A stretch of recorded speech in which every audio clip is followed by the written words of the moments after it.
Assalamualaikum warahmatullahi wabarakatuh.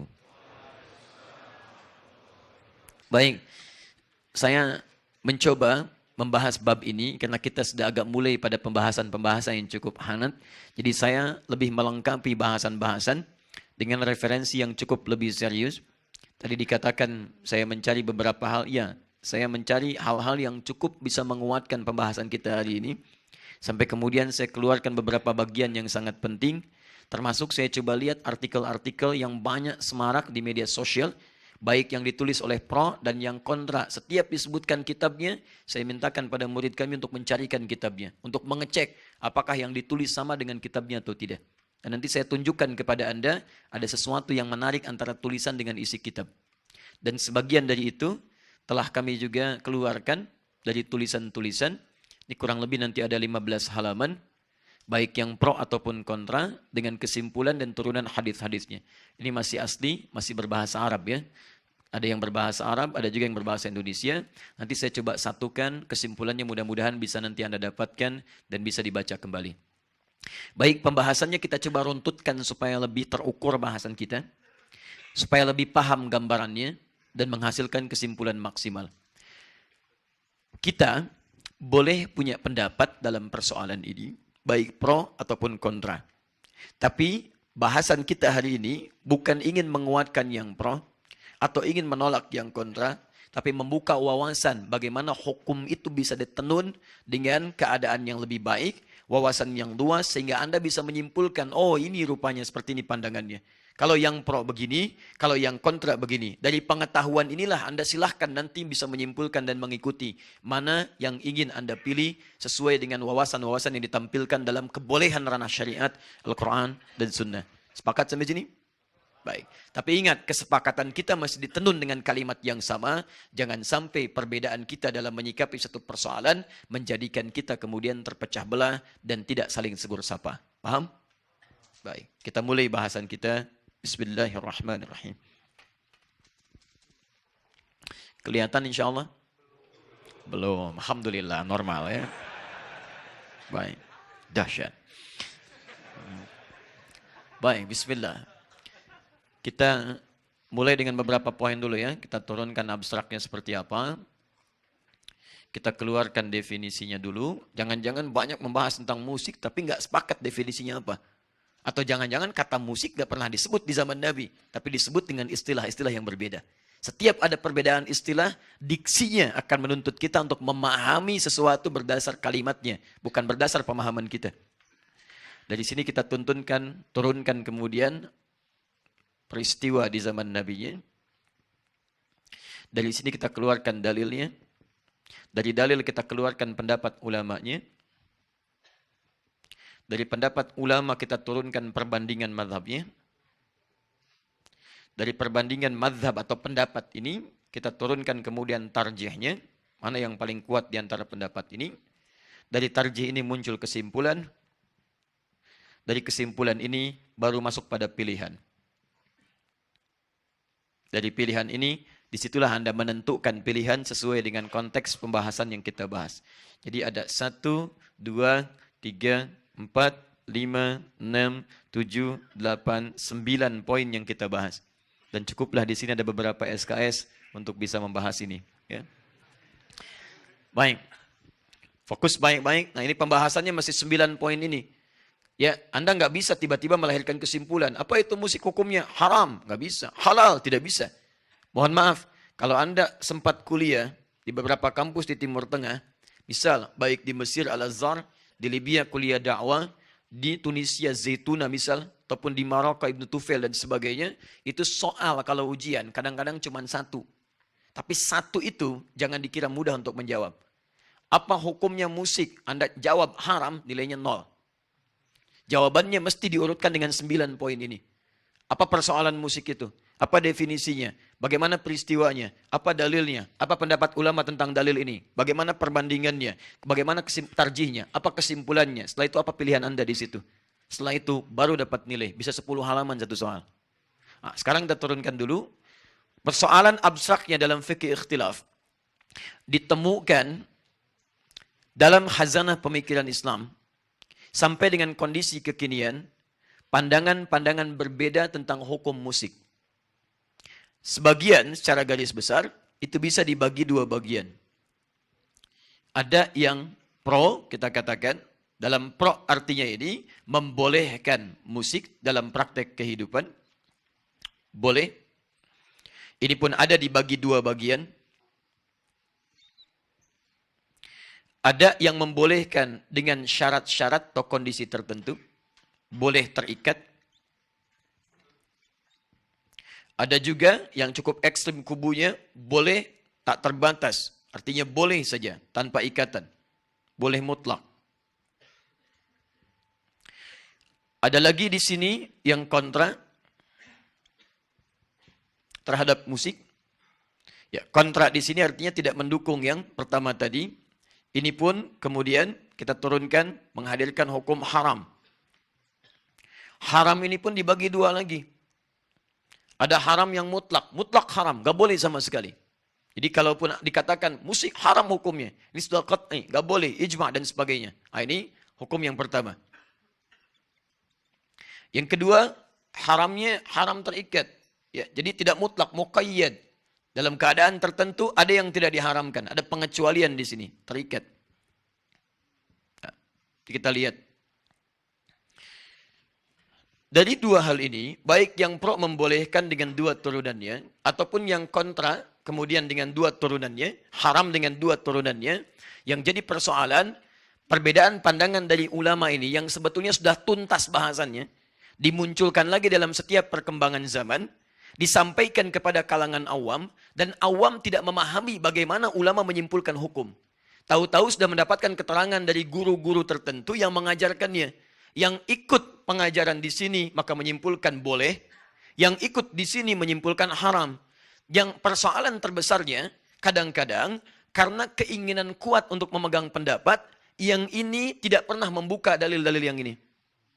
Juga demikian yang ini tidak pernah menerangkan dalil-dalil yang ini.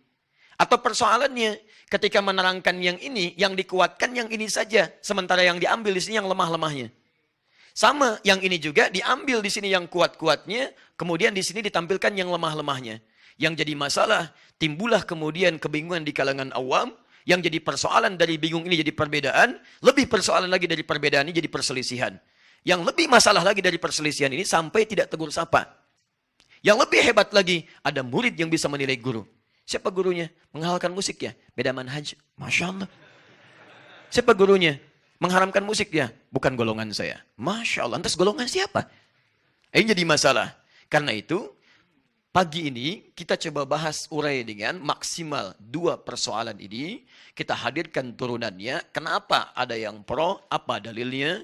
Kenapa ada yang kontra? Apa dalilnya? Setelah itu kita perbandingkan. Baru di situ kita simpulkan.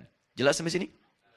Belum saya jelaskan. Bagaimana bisa jelas? Saya baru buka gitu ya. Baik. Jangan sampai karena suara tadi dalam sholat tidak jelas, membuat Anda semakin tidak jelas ya. Ayo, kita turunkan dulu ke sini. Yuk, kita sepakat dulu, apa itu musik? Harus disepakati dulu. Karena kalau kita tidak sepakat definisinya, akan liar pembahasannya. Karena itu setiap ulama ketika membahas sesuatu, itu selalu menurunkan batasan yang disebut dengan ta'rif, namanya definisi. Lughatan wastilahan. Apa menurut bahasa, apa menurut istilah. Misal, bisa, apa artinya bisa? Halo? Mampu, dapat. Baik, secara bahasa itu banyak. Banyak, bisa mampu, bisa berarti mampu, dapat. Bisa berarti racun yang melekat pada hewan tertentu. Baik, nah sekarang kita harus batasi. Dalam batasan apa kita membahas tentang kata bisa ini? Turunkan. Ini secara bahasa. Kalau saya ingin bahas dalam dunia hewan, maka apa yang dimaksudkan? Racun. Umumnya ini. Umumnya ini. Tapi kalau saya bahas misalnya dalam dunia motivasi dan sebagainya, mustahil dipahami dengan racun. Anda harus bisa berbahasa Arab. Racun itu. Tidak. Pasti yang pertama yang ini. Karena itu nanti dalam bahasan-bahasan syariat pun itu ada turunan. Misalnya sunnah. Sunnah dalam pengertian apa? Sunnah dalam pengertian ilmu hadis, sunnah dalam pengertian fiqih, atau sunnah dalam pengertian usul fiqih. Tiga ini bisa beda. Jangan Anda pahami setiap sunnah itu maknanya akan sama. Tidak. Dalam fiqih beda dengan usul fiqih. Dalam usul fiqih beda kemudian dengan dalam ilmu hadis. Akan lain.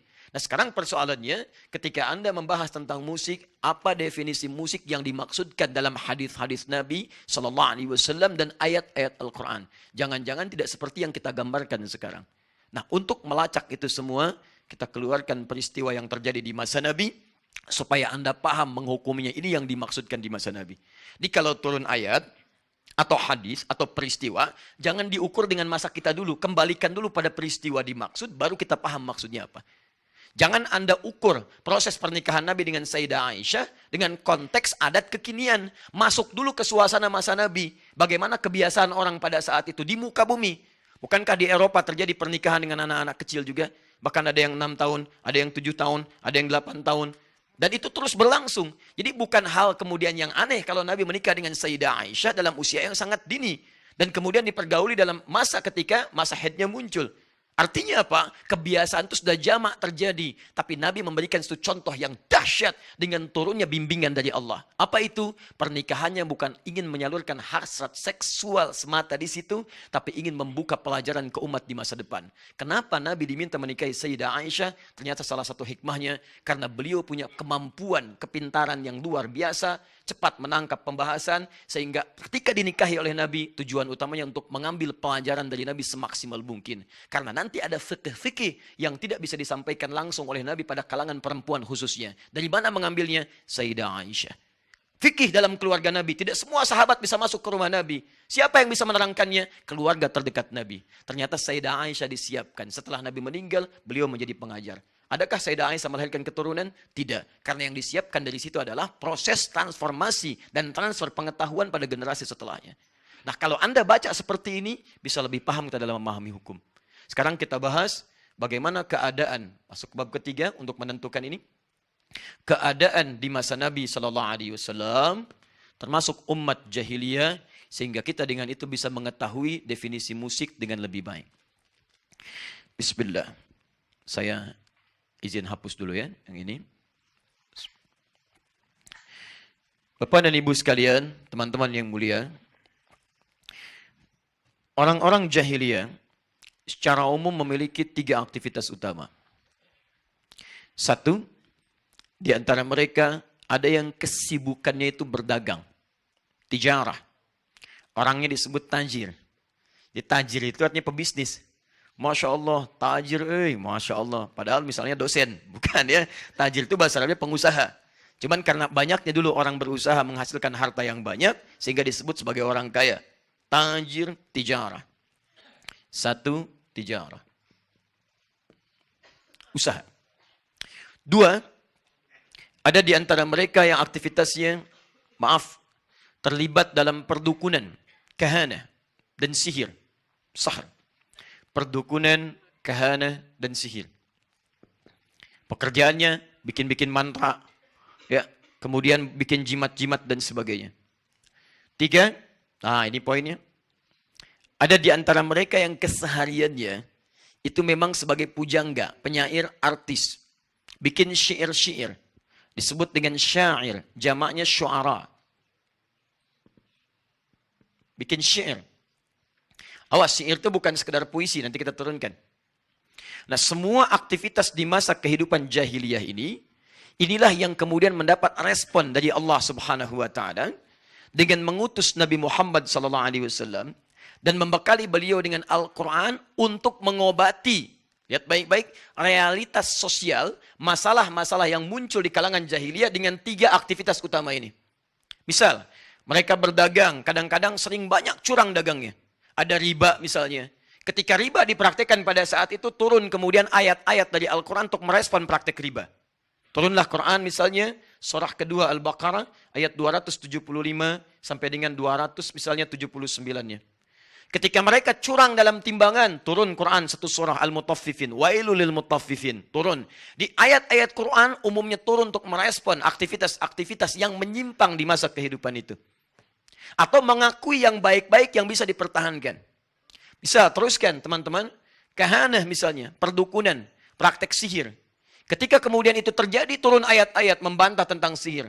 Dari mulai dikisahkan zamannya Nabi Musa, terus-terusan sebelumnya, ke zaman misalnya Nabi Sulaiman setelahnya. Maka turun Al-Baqarah Quran surah kedua ayat 102. Menerangkan tentang asal mula sihir, menerangkan tentang praktek sihir, melarang perdukunan dan sebagainya. Turun ayat-ayat Quran membantah tentang ini. Ayat 102. Maaf, demikian kebiasaan para penyair, pujangga, artis yang sering membuat syair-syair. Ini tidak tanggung, karena ini kebiasaan terbesar mereka. Dan di komunitas Arab, justru inilah yang menjadi kelebihan mereka. Ternyata bukan cuma dagangnya, bukan hanya sekedar yang kedua ini, tapi ternyata masyarakat jahiliyah pada saat itu dikenal di seantero wilayah sebagai ahli sastra yang luar biasa. Penyair yang sangat dahsyat, yang semua apa yang dilihat, apa yang didengar, itu secara salikah, insting mereka bisa membuat puisi, sastra, dan nyanyian pada saat itu seketika. Maka turunlah kemudian untuk merespon ini langsung surah dengan namanya. Surah ke-26. Disebut dengan Asy-Syu'ara. Fokus baik-baik ya. Nah, perhatikan. Saya ingin fokus ke yang ini dulu. Ini saya simpan. Yang ini saya simpan. Saya tutup saja karena bukan bahasan kita. Ini bab di muamalah nanti. Ini bab sisi akidah. Saya mulai dari yang ini saja yang ada kaitan dengan pembahasan kita pada hukum musik. Nah, para penyair ini ketika membuat syair-syair mereka, saya tuliskan. Syair-syair ini terbagi pada beberapa orientasi. Ada beberapa jenis. Satu, misal. Ada syair-syair yang terkait misalnya untuk meratapi seseorang. Ratapan. Syair ratapan disebut dengan rafa. Misal, syairnya Imrul Qais. Pangeran pujangga, pangeran artisnya, tokoh yang paling hebatnya pada saat itu. Dari sejak zaman jahiliyah. Dia punya syair tentang rasa. Ada seseorang ditinggal kekasih, kemudian rumahnya hancur. Sampai dia meratapi itu semua. Begitu melihat orang itu, seketika langsung bikin syair. Kifa nabki min dzikra habibin wa manzili bisaqtil liwa bainad dakhuli fahaumali. Cukuplah sudah, jangan kemudian kau mengenang melamunkan engkau keadaan ditinggal kekasih, dihancurkan rumah-rumahmu. Ayo move on, hadirkan kehidupanmu yang lebih baik. Muncul. Rasa. Ada lagi misal yang kedua, ada namanya khamriyat. Khamriyat itu untuk persoalan-persoalan mengajak supaya mabuk. Khamriyat. Ya. Banyak yang terkenal di sini teman-teman sekalian. Mohon maaf, misal generasi-generasi setelahnya. Dari mulai sebelumnya ada Ka'ab bin Zuhair. Sampai dengan setelahnya ada Abu Nuwas. Yang kita kenal dengan Abu Nawas. Ada Farazdak. Muncul syair-syair ngajak orang mabuk. Hayyam bina ilal khamri yusqina. Ya, fal khamru yudina wal wawailu lil musallina. Yuk kita mabuk teman-teman sekalian supaya kita minum dengan enak. Jangan khawatir akan celaka karena celaka bagi orang yang salat. Fawailu lil musallin, bukan wawailu lil sakirin. Wail itu untuk orang salat. Fawailu lil musallin, tidak ada wail untuk orang mabuk. Fawailu lis sakirin. Bikin dia supaya ngajak orang untuk mabuk, ngajak mabuk. Orang ngajak salat, dia ngajak mabuk. Turun ayat salat, dia turunkan syair tentang mabuk. Disebut khamriyat namanya. Ada syair. Misalnya, teruskan lagi. Ada yang disebut dengan hamasah. Ya. Hamasah itu syair yang dibuat untuk motivasi para prajurit, para pejuang-pejuang, atau orang-orang yang akan berperang. Jadi begitu mereka mau berangkat ke medan perang, itu sudah mereka mengeluarkan syair-syair supaya semangat. Ayo, dibikin dengan syair, karena kehidupannya penuh dengan syair. Hamasah. Teruskan. Ada ghazal. Ya, maaf. Ghazal itu syair-syair yang dibuat untuk merayu perempuan-perempuan atau sebaliknya untuk saling berhubungan satu dengan yang lainnya. Singkatnya ada kaitan dengan zina. Ini. Nah ini keempat ini 1, 2, 3, 4 ini diistilahkan dalam bahasa-bahasa syair dengan syi'ul malahi. Perhatikan baik-baik. Nanti ini kata kuncinya. Malahi. Hal yang tidak ada manfaatnya. Jamak dari kata lahwun. Seakar dengan kata lahwun. Yang kedua, ada jenis syair yang ketika disenandungkan, disampaikan teman-teman sekalian, fokus, maka dia memiliki jenis berbeda dengan yang ini. Kalau yang ini sifatnya negatif, yang melalaikan, yang kedua disifati dengan sifat positif. Bahkan yang paling unik, Rasul pun menyanjung itu dan pernah memberikan bagian dari burdahnya, sorban yang melilit pada beliaunya untuk diberikan hadiah pada orang yang pernah bersyair dengan syair yang jenis yang kedua ini. Apa di antara yang kedua ini? Pertama, namanya ada yang disebut dengan madah. Madah. Madah itu qasidah, kumpulan syair untuk mengangkat sisi-sisi positif yang bisa diteladani. Pujian-pujian positif. Misal, ada seorang bernama Ka'ab bin Zuhair, asalnya memusuhi Nabi. Bahkan keluar fatwa dari Nabi, halal darahnya.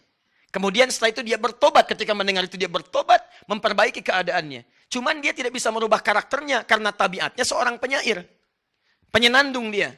Ya, karena tidak bisa merubah kebiasaannya, tipikalnya masih dalam konteks dia penyair, maka dia mendalami terus syairnya tapi merubah dari yang sifatnya mencela, menghina disebut dengan haja, saya belum turunkan tadi, syair untuk celaan, dirubah menjadi madah. Maka datanglah dia kepada Nabi untuk menyampaikan taubatnya di hadapan Nabi SAW. Bertobat kepada Allah, lalu dia membuat satu syair yang sangat terkenal. Yaitu madhin Nabi SAW. Innar rasula lanurun yustada'u bihi. Muhnidun min suyufillahi maslulu. Sungguh Rasul itu menjadi cahaya bagi setiap orang yang mengikutinya. Bagaikan kilatan-kilatan pedang dari pedang-pedang Allah Subhanahu wa Ta'ala yang sangat tajam. Jadi jangan dilihat tajam pedangnya. Maksud beliau itu, awalnya saya berbuat salah sampai mendapatkan fatwa untuk hukuman mati. Dengan pedang yang sangat tajam. Tapi dengan kasih rahmat Rasul SAW dari Allah Subhanahu wa Ta'ala, ketika saya bertobat, pindahlah pedang tajam itu kepada cahaya yang bisa diikuti. Tiba-tiba dari yang tajam, berubah menjadi rahmat kepada saya. Pujian kepada Nabi SAW. Ketika disampaikan kalimat itu, Nabi kemudian melepaskan burdahnya, dipakaikan kepadanya, dan menyanjungnya. Inilah contoh orang tobat yang baik. Dibayangkan, orang berbuat syair di hadapan Nabi, dipuji oleh Nabi SAW, diberikan hadiah di hadapannya. Nah, kasidah ini misalnya muncul lagi. Misal, hamasah, syairnya yang positif, yang baik.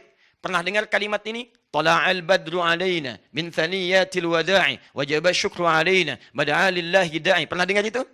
Baik, itu pun sama, itu syair. Syairnya hamasah tapi yang positif. Itu didendangkan, disampaikan pada saat Nabi perang dari pulang Tabuk. Disampaikan, dibacakanlah syair-syair yang dimaksudkan.